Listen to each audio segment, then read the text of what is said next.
Good morning to you, everyone. I want to introduce Jonathan Neman, who is the co-CEO and founder of Sweet Green. It's a culinary lifestyle that's dedicated to smartly sourced seasonal food, and it has a balance between work, life, and food. And he's been named Forbes magazine's 30 Under 30 and Food and Wine magazine's 40 Big Food Thinkers 40 and Under. And since 2007, Sweet Green, you may have heard of them because they've opened 29 locations throughout the DC area, which is where they started, New York, Philadelphia, Boston, and now they've got a big West Coast expansion underway. So without further ado, Jonathan.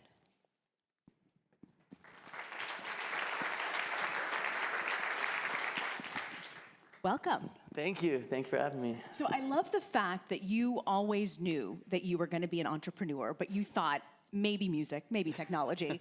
How did you go from that to the food industry? So it really was an accident. I ended up I grew up in California in Los Angeles, ended up at school in Washington, D.C., freshman at Georgetown, and it's about the people I met and the problem that I had. So I met my two co-founders both on the first day of school. One was in the dorm next to me, and the second was in accounting class. And throughout those 4 years, we were good buddies who always talked about solving problems, solving business problems. There was one problem that we were extremely frustrated with, and it was just this idea of healthy, accessible food. And so senior year, we decided to try to solve this problem on a very small scale. We found it was an old burger shack.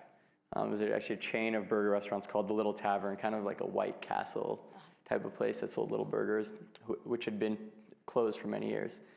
And we thought it'd be really cool at the beginning of senior year to open up that spring a place that was very simple. It was going to serve healthy food, mostly salads, to the college kids and to the community at Georgetown.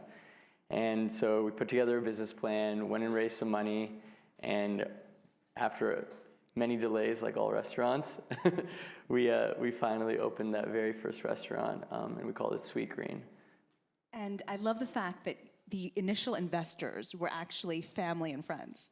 Yeah, so family, friends. I mean, it was the days before Kickstarter, so otherwise we probably would have done that. We had to raise about $300,000, and we raised from almost 50 people.